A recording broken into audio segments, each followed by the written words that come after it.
Are we broke? I don't think we're broke. We're broke. I don't think so. This is a shiesty. The glaze is just ridiculous over here. Jack in the box, line that shit up. Zone 6, Section 8. I'm just going to eat regardless.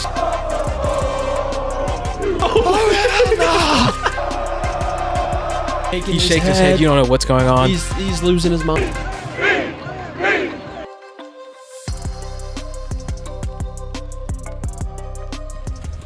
All right, welcome back to the Boomer Backfield podcast. Today, we're asking the question of what's going on behind the scenes at OU Athletics. Are we broke? Are we broke? We are broke. We are broke. Yeah. Are we going to be able to keep up with these big NIL schools? No. Are we having success in the transfer portal? Are we retaining players well? No. We're going to go into all of that, the direction of OU with the NIL era. And I think to start it off, I think we have two pieces of news from the past week to kind of get into it. So right after we lose to UConn in the first round of March Madness, Porter Moser comes off the court, and the first media guy that was able to get to him asked him about the direction of the offseason, and Porter Moser said, we need to win in May and in April in NIL. And to me, I kind of took it, I don't know. To me, it was kind of a dig at Josie. 100%. Because being one of the lowest NIL programs in OU or in the SEC for basketball had to have just been brutal for Porter Moser, who's trying to hang on for dear life to his job. Yeah. So, and make March Madness. So, to me, that was like, you got one of your coaches out here saying that right after a game. But then not a week later, we land the number one women's basketball recruit, Aaliyah Chavez, who has a valuation of $1.5 million according to On3. So, I don't know. But at the same time, my feelings on the football transfer portal outside of John Mateer has been kind of iffy as well. So I kind of wanted to pose the question to you guys. What do y'all think? What do y'all feel about the success recently? Here's what I would say about it. I think when the top end of whatever sport it is looking, if OU isn't like a viable option for them, that's when we pull out the cash. Like John Mateer, in John Mateer's situation, OU was on the board. We had a chance. Basketball, I couldn't let's say Cooper Flagg, who was like number one guy. OU was not even on his radar. No shot. So there's I think if we can get the best of the best and they're interested in coming here in general, that's when we pull it. Aaliyah Chavez, she asked that, but she was also interested in OU, in Texas, all these schools. So we're on the board. So Joe C is like, hey, I got it. Because I think we have it. We're just very selective on how we choose it. If they're not already, we're not going to go out and be like, we'll give you this if you're not already thinking about it. So they're just a bit selective. Very selective, I would say. That's a fair thing to say. Because we have shelled out the cash. We have. Before. Because I can't, that's what I'm saying. You can't, because we just, and I know the Jordan deal is probably going to happen for Aaliyah Chavez. I get that. But I know we still had to give her something. We had to give her something. Okay. So that's an interesting take on it. So we're broke. Okay. We're dead broke. We got John Mateer. We were the lowest NIL. We were the lowest paid to him. He had other offers that were higher. The only reason we got him was Ben Arbuckle. We're dead broke, and I don't know why that is. OU's a huge blue blood brand. We have fans all over the country, and yet we have no money whatsoever. One thing I want to say about Porter Moser is the comments after the game. Mm-hmm. That's the first time I think he's ever publicly talked about his NIL situation. Yeah, I think so. Do you know how hard it is to go through a season? Everybody's coming after your head. Everybody's saying you're fired. And because you're a public figure, you can't say, well, my AD is not giving me enough money, so how do you expect me to do my job? Even though that's probably what he's thinking. I mean, if I'm Porter Moser, I'm thinking, everybody wants me fired, everybody wants me out of OU, but I have the lowest NIL out of any school in my conference. And that's honestly, probably generous. Most schools probably had a lot more than what OU had. I would be livid, and you can't say anything about it because as a coach, you can't say that my ID is the problem. Like, he can't say that because then it's going to come back to him. Yeah. So I feel bad for Porter, and I'm honestly kind of glad that he said that. It's like, finally, like, everybody can recognize that he's not the problem. The money is the problem. I think if you give Porter Moser $4.5 million, I think was the average. 5, I don't know. It was like 4, I think. 4.5, yeah. You give Porter $1.5 million more than what he has right now. Watch the run we take. See what happens. I think for football, the same thing kind of goes with BV in the offense last year of like when it's kind of the same thing when BV cannot publicly say the offense is garbage. That's the reason why I'm failing at my job. He can't really say that. And he kind of took some slight digs at like Seth Luttrell, like we need to be better on offense. We need to be better, but he couldn't publicly say it. But with NIL, I just think who do we get other than John Mateer this year? Yeah. An Arkansas wide receiver who is good.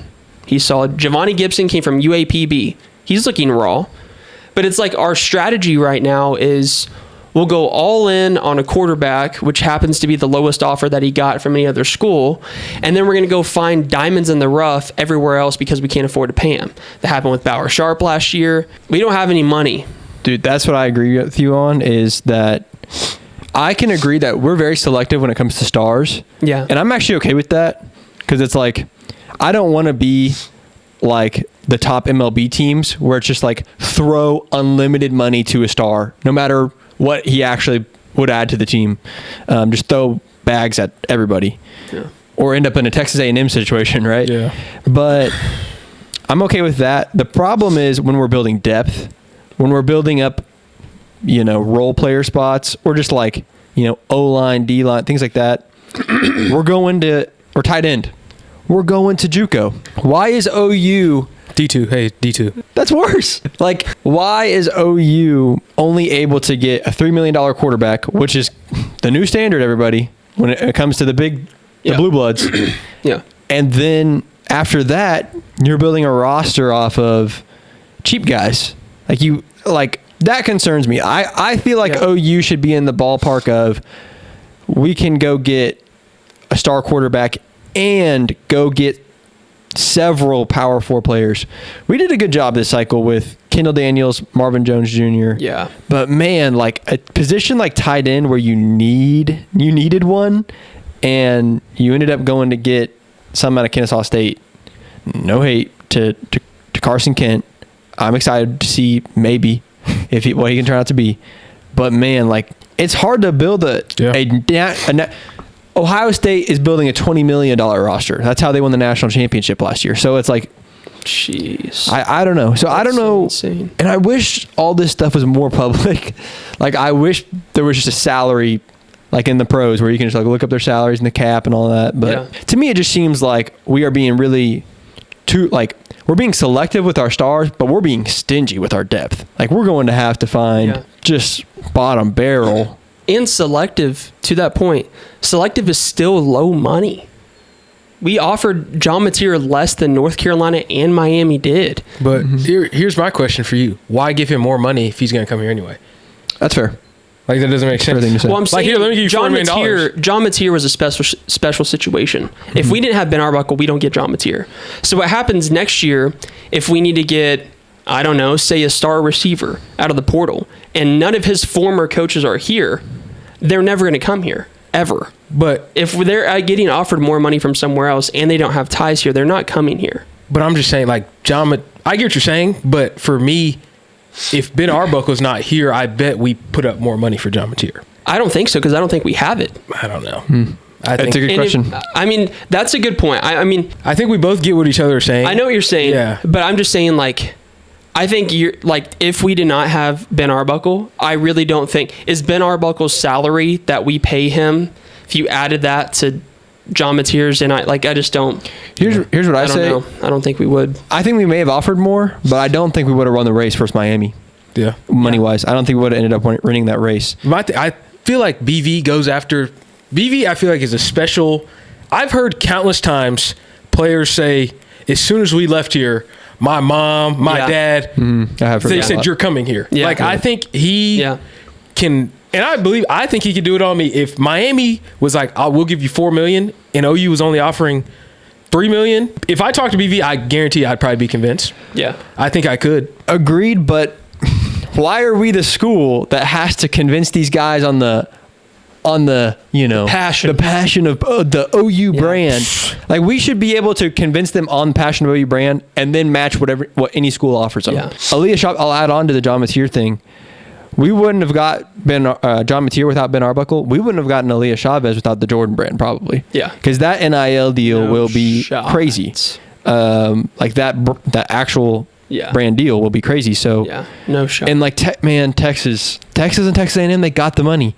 And so and where I'm going with this whole topic for the day is like, play this out 5, 6, 7 years. How far can you fall behind if we don't figure it out? Which is why I'm glad with the direction with hiring Jim Nagy. Was a really good step. I think he's going to do a really good job. Mm-hmm. But man, like, if the money legitimately isn't there, then it will be concerning. I'll bring up some numbers because all these numbers are so odd to me because it's like it's so unpublic. Doesn't make sense. What is public is revenue and expenses. So what comes in and what comes out.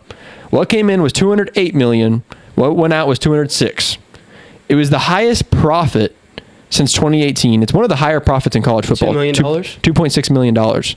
A lot of athletic departments don't profit. Yeah, they always lose. They work in a negative. There's like less than 10, I think. Yeah. Yeah. And what's really interesting is OU and Texas got a half payment from the SEC this year because they were still in the weird year of like transition with the Big 12 and all that. So they got $27.5 million next year. They're going to get $52 million from the SEC next year. So that's a 27 holy cow, or a $26 million-ish jump in revenue next year on top of anything else that might come in. So it's like on the outside it doesn't look like we're broke, but it just like the results seem weird. The transfer portal, the retention, it seems weird. Why can we not retain depth when it comes to like a lot of the defensive players that left this year and things like that? That was obviously, maybe a med staff issue. But the thing is that if the money isn't going to football, which it doesn't seem like it is. Where's it going? It's not going to basketball. Softball, guys, I'm telling you. It might go look up those softball NIL deals. Really? So Jada Coleman was making bread. Don't they have sponsorships though? Yes, they have, like with Adidas or like brand deals though, right? I don't care what it is. They have something. I'll add to his point though, like if you're Rawlings, who are you going to sponsor? It's going to be OU players. Yeah. Like they get the most spotlight attention. So that probably helps the university a lot to pay them. You're not going to, but I guess that's like equipment.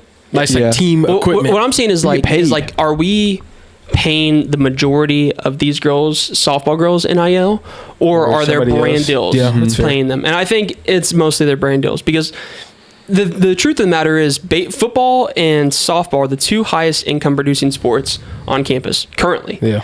Every softball game sold out. Every football game sold out. Where's the money? Where's it at? If we're profiting $2.6 million from football, where's that going? Which gave to John Mateer.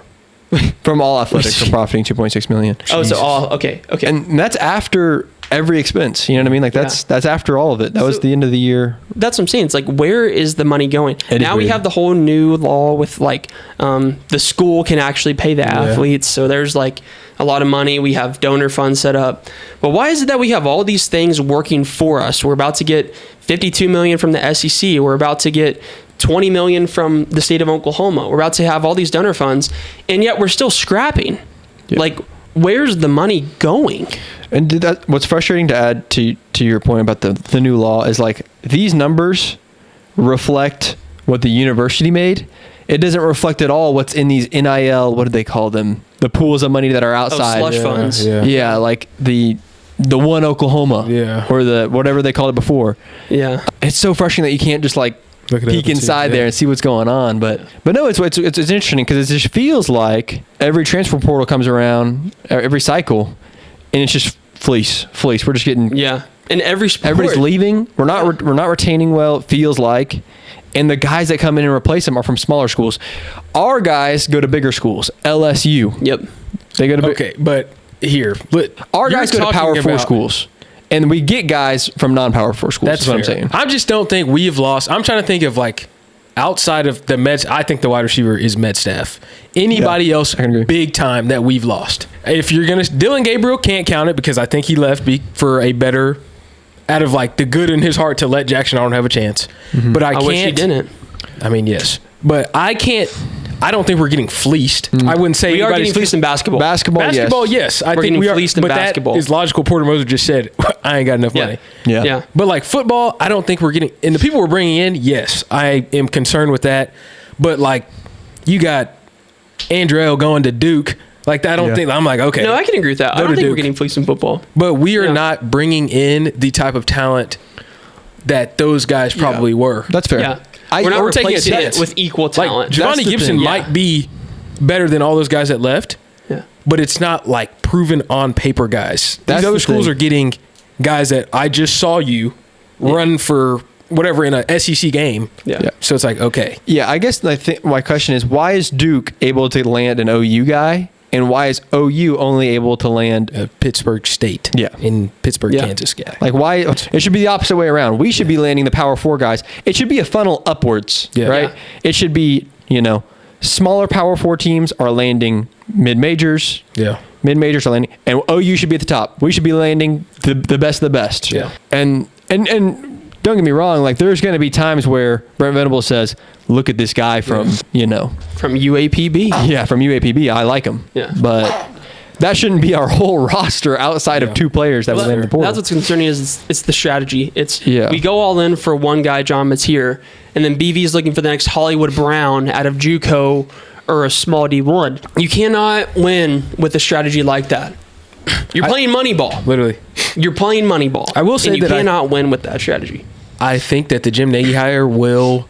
BV gives me like very old school vibes. He's just going to try and do it like how college football has always been. Like, because I look at Ohio State, I don't think that Ohio State went and paid. How much did they pay Will Howard? I want to know because lot, was it a probably. lot? Because I feel like he wasn't that. I don't know. great. But I think what Ohio State's strategy was is to like build around him, is low key. Yeah, they like went and got which just that a makes more sense to decent me quarterback because yeah. I don't think.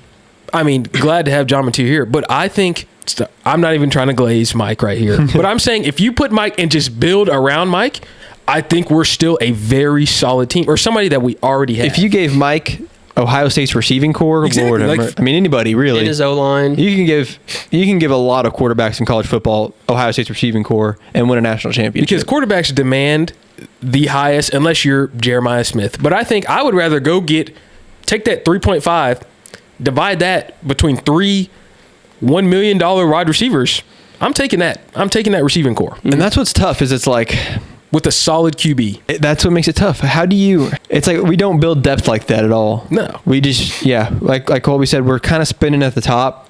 We had one big guy, two Power 4 lands, and then it was like a lot of Yeah. Where? yeah. Who's that? Yeah. Yeah. Guys So- that don't even have they don't have a card in Ultimate Team in college football. Yeah. No. Dude, I think Giovanni Gibson's going to be raw, though. This is so random, but No, I agree. UAPB guy. That's the thing Entertainment, is too. like, there's no hate for these guys coming from No. smaller schools. Like, you can come from a smaller school and be raw. That can happen. But if you're not, that's where But- the hate's coming from. Well, that's the thing is like, but from what we've seen so far, most of the guys that have come from smaller schools to OU who are they? Yeah. You know? And I just don't think we should be like depending on that. That's the big thing. We're OU. Yes. It's frustrating because it's like you see Georgia and Alabama, and they're like Alabama, not really actually this year, but like those big schools are landing players from other big schools, Yeah. and that's what's frustrating. Yeah. I think the Georgia Kendall Daniels, Yeah. Right? OSU, yeah. who's the Georgia one? Oh, I Marvin thought it was- Jones Jr. Marvin Jones Marvin Jr. Jones- is yeah. the Georgia Florida Florida State guy. transfer, yeah. So he's the only guy that we've gotten from a big school. Yeah. Kendall Daniels. Kendall Daniels is OSU. OSU. No, I'm saying like big. Big. Georgia, okay, yeah, Ohio yeah, State, yeah. No, Texas. that's a fair thing to say. I can't remember another Like who else? like a blue blood. You could say DG, but he came from UCF. So it's like who? It seems like Georgia, Alabama, Ohio State, and Texas kind of just trade girlfriends. They all kind of go around. Casey Thompson, Brennan Thompson, guys. Yeah. And we're getting, OSU and Georgia, those are our probably two best school transfers. I'm not saying our best transfers, but our two best school transfers. Yeah, that's fair. Yeah. Why are we not getting more guys from Florida, from Ole Miss? Like, we went crazy over the Purdue Deion Burks transfer. Yeah. We went crazy over that. Lost our minds. Deshaun McCullough out of Indiana. Yeah. We lost our minds.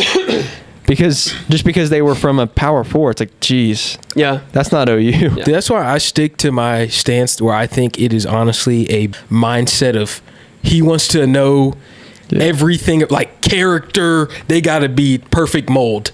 Yeah. Like, I think he cares more about that than he does fair. to get the best player. Because, like, I'm trying to think, what was the Kendrick Law? Like, I remember we were like, why can't we land a Kendrick Law? Oh, yeah. I don't know Kendrick Law, and I don't want to sit here and make an assumption, but I'm going to. Kendrick Law might not fit the build. He might not fit the mold that BV was looking for. I guarantee BV got on the phone with them.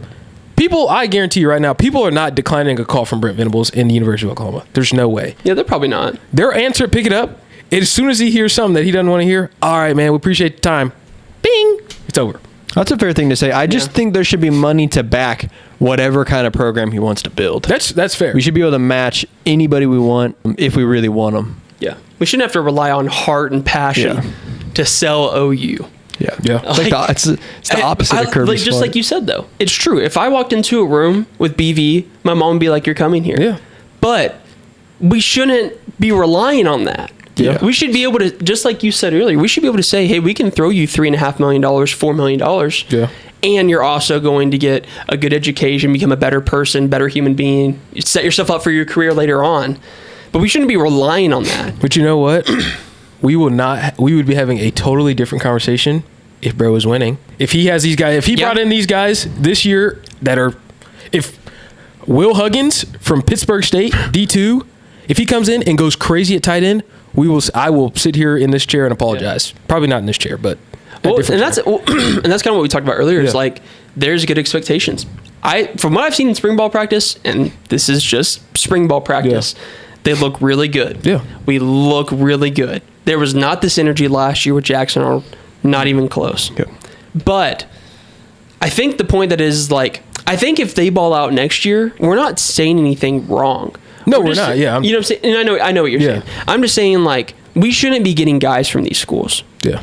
Plain and simple. Sure. And they might be dogs, and I think they are. I think Giovanni Gibson is a dog.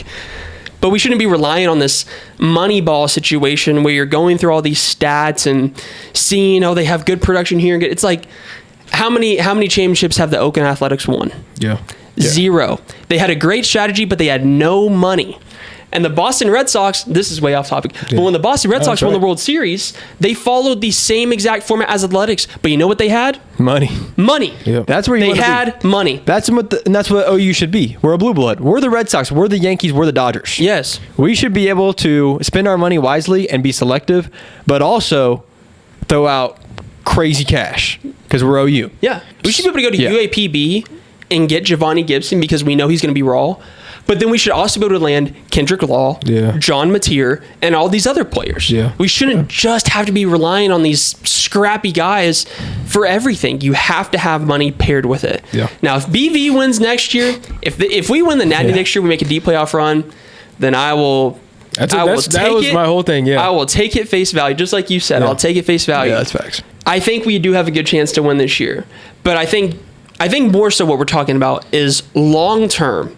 This year we got Giovanni Gibson's a dog. John Mateer's a great quarterback. What's going to happen in 3 years when Michael and John Mateer are gone? Yep. You know, like, do we reset and do the whole cycle again, get 1 to 2 good guys and build some diamonds in the rough? It just doesn't seem like a feasible long-term plan. Yeah. To be relying on diamonds in the rough and playing money ball without money. Yeah. It doesn't make sense. I definitely think long-term that I would agree, but short-term, this like it made sense to me. Because we were so, not stable. Like, most of these guys going into it didn't know who the quarterback was going to be. Mm-hmm. They, go watch Washington State play? Cool. Now he's the offense coordinator here. They don't know how this offense is going to look in the SEC. Next year, once they see, I expect our portal gains or whatever to be way better because they'll know, hey, Ben Arbaugh's system works. And it works in the SEC. Yeah. they'll be good because defense, I don't know. I mean, I wasn't really paying attention to the big name defensive guys because I'm not worried about our defense. We were worried about the offense, but it makes sense to me why we didn't get, those top guys because they didn't know. There were so many unknown factors that, I mean, yeah, you can put a price tag on it, but it's at the same time, it's like, we got to land John Mateer first, so we can't pay you because if we don't, we might not have enough. But I give you saying long term, we have to figure out how to get big name guys on a consistent basis and keep it rolling. Because Ohio State, they're just probably going to reload. Yes, they just won a national championship, so it makes it a whole lot easier. Yeah. So once we start winning plays is such a big factor. Yeah. Winning. If we had went 11-2 or 10-3 or something, we probably have a couple better guys, but we went 6-7. So that's a fair thing to say. That's a fair thing to say. You know what this is making me think of though is like, man, what a masterful chess move going to get Ben Arbuckle, knowing like John Mateer's right there. Yep. Like you could have gone and got a great OC that had a quarterback with 1,000 yards. Yeah. And been like cooked, Yeah, literally. And so what a good play there from Joe C. One last thing is I'm going to turn it to basketball real quick. It's just that's where it doesn't make sense. Yep. That's where it all falls apart. Football, you guys make great points about, winning. We're not necessarily getting fleeced in the portal. Basketball, it's just terrible. It's flat out terrible. It's all NIL. I would say the whole issue is NIL right now. Yeah. And money. Completely. And that's where I get confused because I'm like, does the admin just not care about OU basketball? Do they just want it to just be what it is? Do they want it to stay there? Fall behind? Do they just want to spend their money on football? Are they just concerned about football generating tons of revenue? Which I couldn't disagree with. Football is what makes money here. That is the case. Yeah. Or does the money run out after football? Or is BV like demanding so much money for his roster that they don't have enough money for basketball? I don't know what's happening. That's the question, is like, what the heck is going on there? What's crazy is 9 years ago, we were ranked number 2 in the country in basketball. Mm-hmm. Number 2 in the country. We were raw. What happened? If you're not going to really, this is just an admin AD issue. We haven't won a football championship in 25 years, coming on 26. God knows, I don't think we've ever won a national championship in basketball.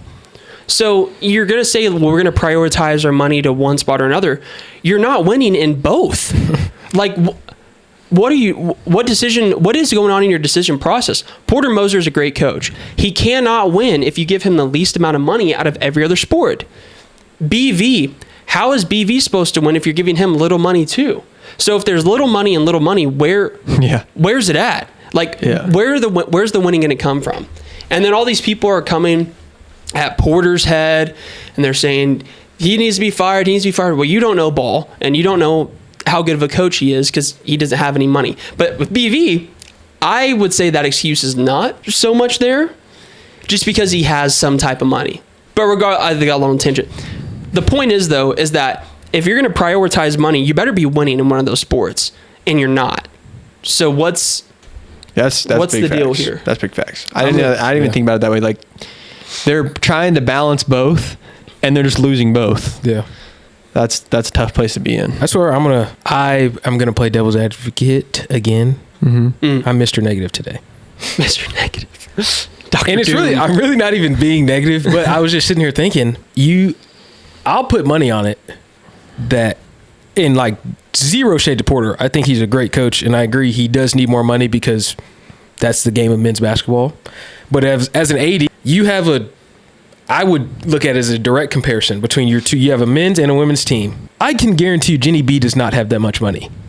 I don't think I'm putting it out there. I don't think she has that much money, but she is consistently using these Oklahoma girls that she can get, these girls, whatever, and she makes a tournament. You know what she has, though? There's a few things. One, women's players don't demand as much money. That's what I was going to say. 2, women's basketball has a track record of being dogs. OU, 9 years ago, we were ranked number 2. Yeah. But we're not historically like an amazing basketball team. We were March Madness contenders year in and year out. We get in, but we're not like North Carolina, Duke, or something like that. So I think the difference between women's and men's basketball is like our women's facilities match the men's facilities. But compared across the country, how many other women's teams match their men's teams in terms of facilities? I mean, we use the same court. I think most teams do. But like the locker rooms, their locker room is insane. Yeah. Just like the men's. I'm trying to play like devil's advocate to yours. Yeah. Because women are asking for $600,000 to be a starting guard. That's fair. Well, dude, the real thing is like, it's not just women's basketball. Every sport that doesn't cost as much money to be good at as basketball and football, we're good at. We're thriving. Baseball, gymnastics, golf, which is so crazy. The list keeps going. Which is so crazy. Which in my mind makes it even worse for if I'm Joe C, I'm thinking they don't even need. They're using bottom of the bucket and they can win. See what are you doing? I'm thinking in terms of the exact opposite. I'm thinking in terms of it doesn't cost that much money to be good in those sports, so we can be. But because it's cost money to be good at football and basketball, we can't be because the money isn't there. Yeah. That's what I think. I think the money just isn't there. And so the only success we have is in the cheap sports, the sports where athletes don't cost $1 million. Yeah. That's what I think is going on. Yeah. And that's what's really concerning is that if you're on an outside perspective, a big red flag would be you're bad at the expensive sports, you're good at the cheap sports. Not that it's bad to be, I mean, I love that we're good at all these sports, but it's like, man, that's a bad sign that we're broke because we can't afford to be good at football and basketball. Well, it's a telltale sign. It's a telltale sign. Like it's blatantly obvious. People are wondering where the money's at. It ain't there. And we can tell because just like you said, all these cheaper sports we're doing good at. Yeah. That's concerning. That makes me think. That's crazy. Like I think in the exact opposite way. Like I get what you're saying, but it's just like to me, I don't know. No, I know what you're saying. Like you're saying, like if we're good at cheap sports, how in the world are you bad at sports that cost money? You're saying like some of the coaches on campus make the money work. That's what I'm saying. And some of the coaches don't. Yeah. But the thing is like money isn't even that big of a deal in baseball yet. Really, like it's not that big of a deal. Like, and even if it is, and it somewhat is, but like at the higher end, it's not crazy money. You know what I mean? Like it's not, and like gymnastics and golf and softball. Again, the higher end isn't that much money. So that's where I kind of come in with like the idea of like we just can't afford it. Yeah, we just can't afford to be good at expensive sports yet. Yeah. How do you fix that? Laws, slush funds, school giving money to OU, and it ain't been fixed yet. So hopefully next year the tide will turn. Yeah. I think football we're going to be raw this year. Raw is a strong word. I think we're going to be raw. I think we'll be pretty good. I might be crazy. I think we're going to be raw. And if we're raw, which I hope we are, then hopefully more money will come in and things like that. But basketball, I mean, we got to have a complete 180 in what we're doing. We need to pump in a lot of money. Don't fire Porter. That's not going to help because who else are you going to get? Porter Moser led Loyola Chicago to the Final Four and the Elite Eight. Porter is not a bad coach. Who are you going to get if you fire Porter Moser? Because what's going to happen is you're going to put that coach in the same position with little NIL, who probably doesn't have Final Four or Elite Eight experience. And OU basketball is going to be significantly worse than it is right now. Keep Porter, give him more money, see what happens. Yeah, we'll have to do a whole podcast on are we going to be raw this year? Because I feel the same way. Been watching that offense. I've been getting excited. But yeah, I can agree with that. I can agree with that statement. I think it's a hot mess right now. And you know what? Yeah. I will agree with your devil's advocate on this is if we win a national championship or if we go to the second round of the playoffs, something like that, it'll turn around. Yep. Do a 180 instantly like that. Yeah.